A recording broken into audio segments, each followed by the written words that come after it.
Congress party ने अपने राजनीतिक स्वार्थ के कारण नक्सलवाद का पालन पोषण करने का काम किया।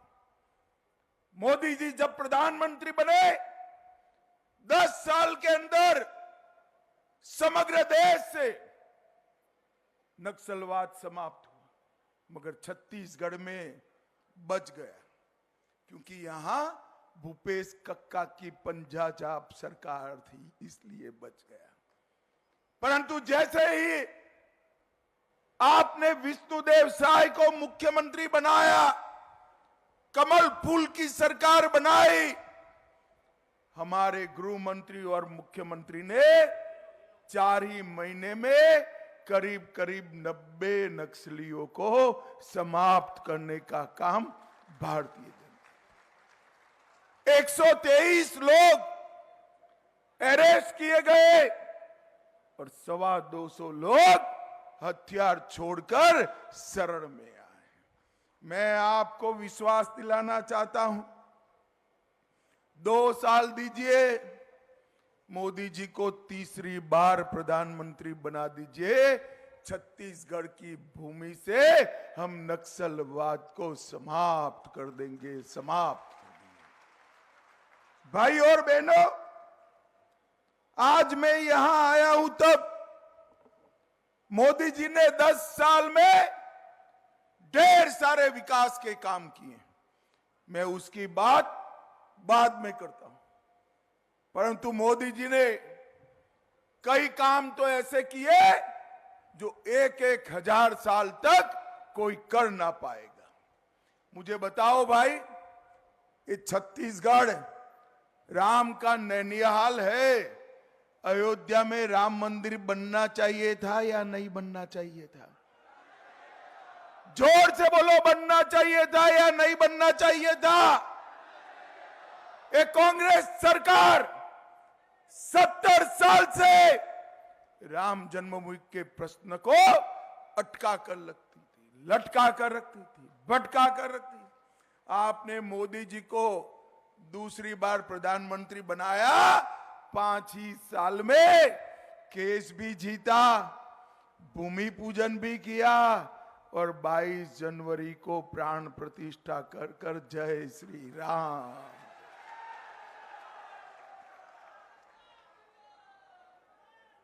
और ट्रस्ट वालों ने ये राहुल बाबा को निमंत्रण दिया, मगर राहुल बाबा प्राण प्रतिष्ठा में नहीं गए क्योंकि उनको वो अपनी वोट बैंक का डर लगता है, वोट बैंक का डर लगता है। भाई और बहनों,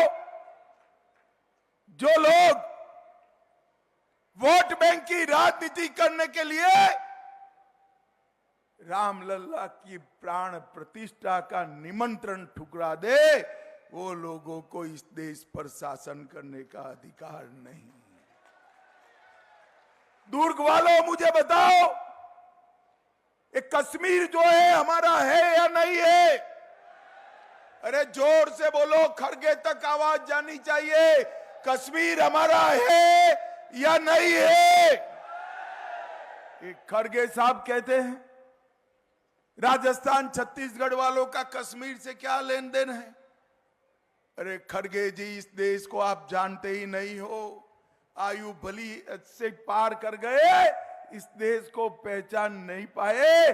छत्तीसगढ़ का बच्चा बच्चा कश्मीर के लिए अपनी जान दे सकता है, जान दे सकता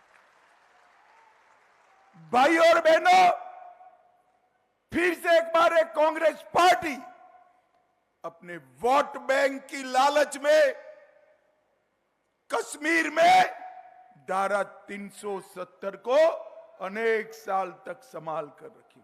ये फोटोग्राफर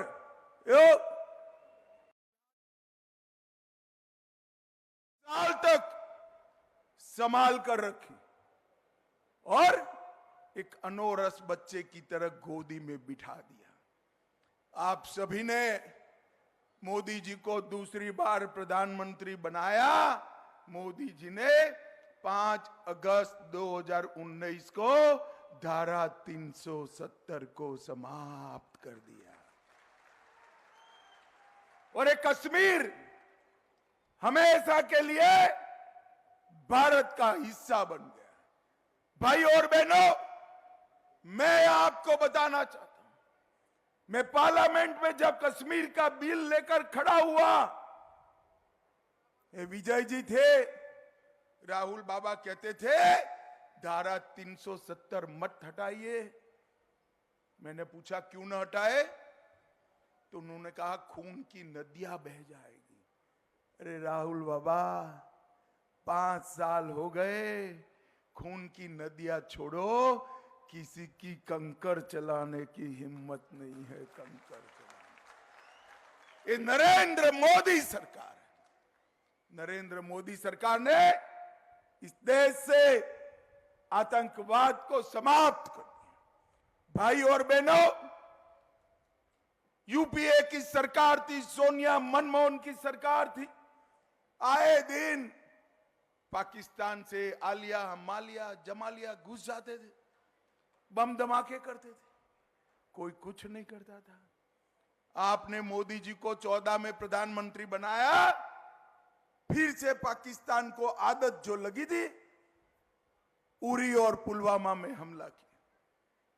मगर इस बार मनमोहन सिंह प्रधानमंत्री नहीं थे, नरेंद्र मोदी प्रधानमंत्री। नरेंद्र मोदी सरकार ने 10 ही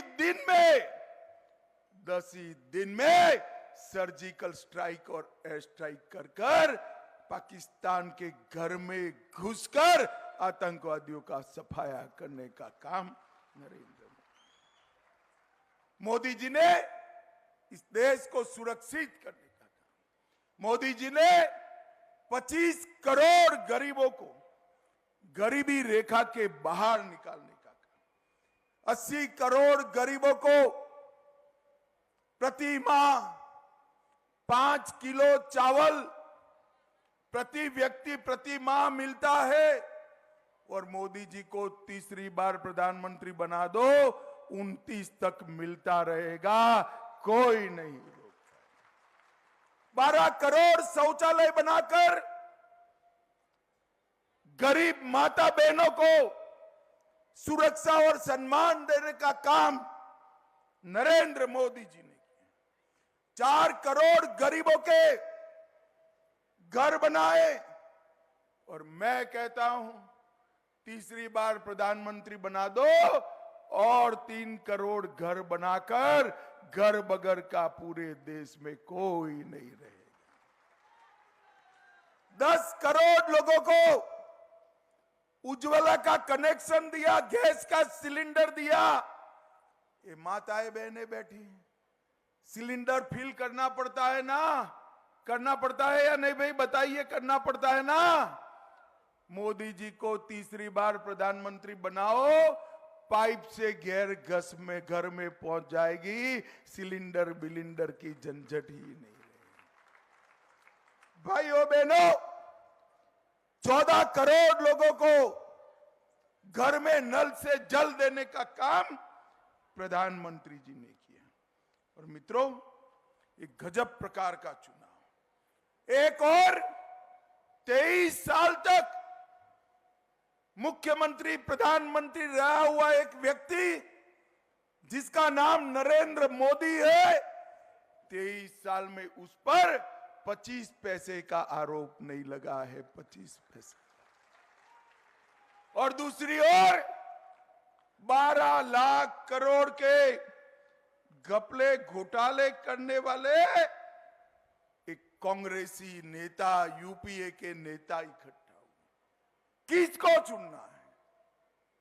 भूपेश बघेल एंड कंपनी, जिन्हें महादेव के नाम से घोटाला किया, कोयला घोटाला किया, शराब घोटाला किया, एससी एसटी युवाओं को नियुक्ति का घोटाला किया, अनाज का घोटाला किया, सीमेंट घोटाला, रेत घोटाला, पीएससी घोटाला, डीएमएफ घोटाला, गोठान घोटाला।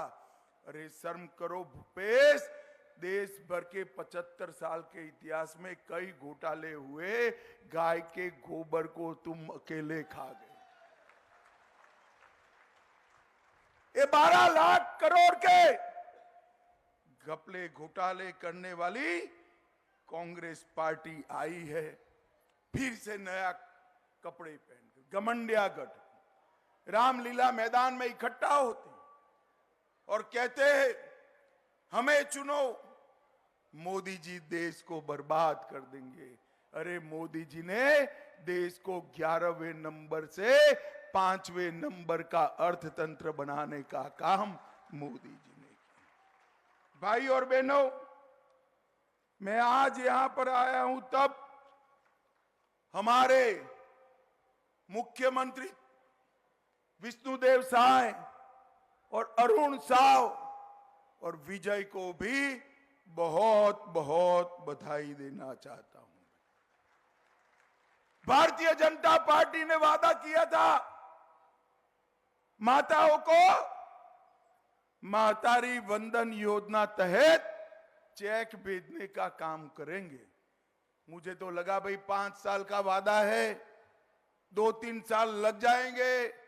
एक दिन सुबह फोन आया कि आज महिला दिन है, हम चेक की पहली किस्त भेज रहे हैं और माताओं बहनों हमारा वादा इन्होंने पूरा कर दिया। और 12 लाख से ज्यादा अधिक किसान बेमेतरा जिले में सार्वजनिक धान की अभी खरीदी हुई और एक ही जगह से 9,34,000 मैट्रिक टन चावल देश के भंडार में भरने का काम किया और 21 क्विंटल प्रति एकड़ 3100 रुपया एक मुश्त जारी करने का वादा भी भारतीय जनता पार्टी की सरकार ने पूरा किया। और जो पुराना हिसाब किताब था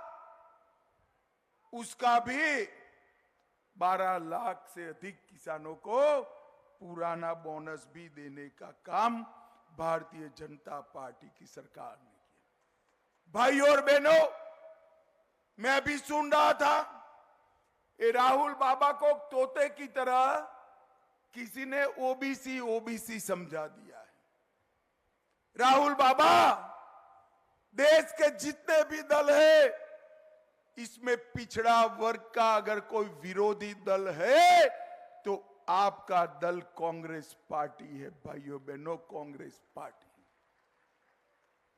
सालों तक काका साहेब कालेरकर कमीशन का रिपोर्ट दबाकर एक कांग्रेस पार्टी बैठी गायब कर दी। सालों तक मंडल कमीशन का रिपोर्ट दबाकर एक कांग्रेस पार्टी बैठी गायब कर दिया। मंडल कमीशन का विरोध किया, मोदी जी ने पिछड़ा वर्ग को संवैधानिक मान्यता देकर पिछड़ा वर्ग आयोग बनाने का काम नरेंद्र मोदी जी ने किया। केंद्र की सभी जगह पर रिजर्वेशन देने का काम नरेंद्र मोदी जी ने किया है। और भाई और बहनों, ये झूठ फैलाते हैं कि भाजपा आरक्षण हटा लेगी। मैं कहकर जाता हूं, एससी, एसटी और ओबीसी के आरक्षण को कोई हाथ नहीं लगा सकता। ये मोदी गारंटी है, मोदी गारंटी। भाई और बहनों, जनजाति का भी सम्मान भारतीय जनता पार्टी ने किया।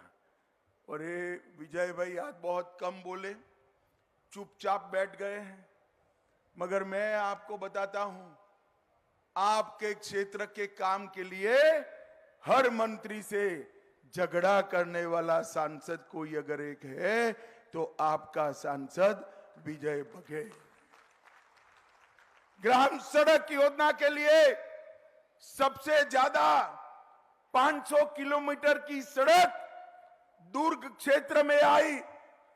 दुर्ग दिल्ली राजहरा के बीच सीमित ऊंचाई वाले रोड का ओवरब्रिज का निर्माण इन्होंने कराया। अमृत भारत स्टेशन के तहत 1500 करोड़ से दुर्ग सहित छत्तीसगढ़ के 7 रेलवे स्टेशन का विकास हो रहा है और 7,000 यात्रियों की क्षमता वाले प्रतीक्षालय भी छत्तीसगढ़ में बन रहे हैं। 60 करोड़ से दुर्ग राजनांदगांव रेलवे लाइन शुरू कराई। रसमरा के बीच तीसरी लाइन शुरू हुई। जल जीवन मिशन दुर्ग क्षेत्र में 2 लाख घरों में पहुंचाया। 2,09,000 किसानों को किसान सम्मान निधि पहुंचाई। 11 लाख किसानों को फसल बीमा का फायदा दिया। दुर्ग भिलाई के बीच में वाईफेस ब्रिज का निर्माण किया और रायपुर से बेमेतरा और दुर्ग से राजनांदगांव की सड़क को बनाने का काम भी हमारे विजय बघेल ने किया है। भाई और बहनों, यहीं से भूपेश जी सांसद चुने, विधायक चुने थे, मगर जब चुनाव लड़ने का बारी आई यहां से राजनांदगांव चले गए। मैं आपको कहने आया हूं, ये कांग्रेसी फिर से देश की जनता के सामने झूठ बोलते। वो कह रहे हैं उनका घोषणा पत्र नहीं बोलते। मैं बता देता हूं आज छत्तीसगढ़ वालों, इन्होंने कहा है कि हम अल्पसंख्यकों के लिए अलग कानून बनाए। मुझे बताओ भाई, ये देश सरिया के आधार पर चलना चाहिए क्या? जरा जोर से बोलो, चलना चाहिए? ट्रिपल तलाक वापिस आना चाहिए? एक कांग्रेस पार्टी मुस्लिम लीग का एजेंडा लेकर आगे बढ़ी है, मगर राहुल बाबा ना आपको चुनने वाले हैं, ना ट्रिपल तलाक वापिस आने वाला है, ना 370 वापिस आने वाले। भाई और बहनों, मैं आज कहकर जाता हूं, सीए, ट्रिपल तलाक और 370 का निकंदन, इसको हम किसी को हाथ नहीं लगाने देंगे, हाथ नहीं लगाने। दुर्ग वालों, अंत में मैं इतना ही कहना चाहता हूं, अटल जी ने बनाया था, मोदी जी संवार रहे हैं, अपने छत्तीसगढ़ को विकसित छत्तीसगढ़ बनाने का काम नरेंद्र मोदी जी कर रहे हैं। मोदी जी ने विकसित भारत का अभियान हाथ में लिया है। मैं आपको बताकर जाता हूं, विकसित भारत अभियान में सबसे पहली प्रायोरिटी मेरे छत्तीसगढ़ की है, ये समझकर आप लोग सुनिए। भाइयों और बहनों, गत बार एक सीट छूट गया था, एक सीट। कई राज्यों ने मोदी जी को सभी की सभी सीटें दी। राजस्थान ने 25 में से 25 दी, कांग्रेस ने और गुजरात ने 26 में से 26 दी। 13 यूनिट ऐसे थे जिसने सभी सीटें मोदी जी की झोली में डाली। अब आप लोग 1-2 के लिए कंजूसी करते हो, करना चाहिए क्या? अरे बोलो तो, करना चाहिए। मैं छत्तीसगढ़ की महतारी को, मेरी बहनों को प्रणाम कर कर विनती करना चाहता हूं, देना है तो 11 से 11 का आशीर्वाद दे दीजिए। मुझे बताओ दुर्ग वालों, 11 की 11 सीटें नरेंद्र मोदी जी की झोली में डालोगे क्या? जरा जोर से बोलो, डालोगे? विजय बघेल को जिताओगे? मोदी जी को तीसरी बार प्रधानमंत्री बनाओगे? विकसित भारत बनाओगे? 400 पार कराओगे? तो मेरे साथ दोनों हाथ उठाइए, उठाइए दोनों हाथ, विजय के संकल्प की मुट्ठी बींचे और प्रचंड आवाज से बोलिए, भारत माता की, भारत माता की।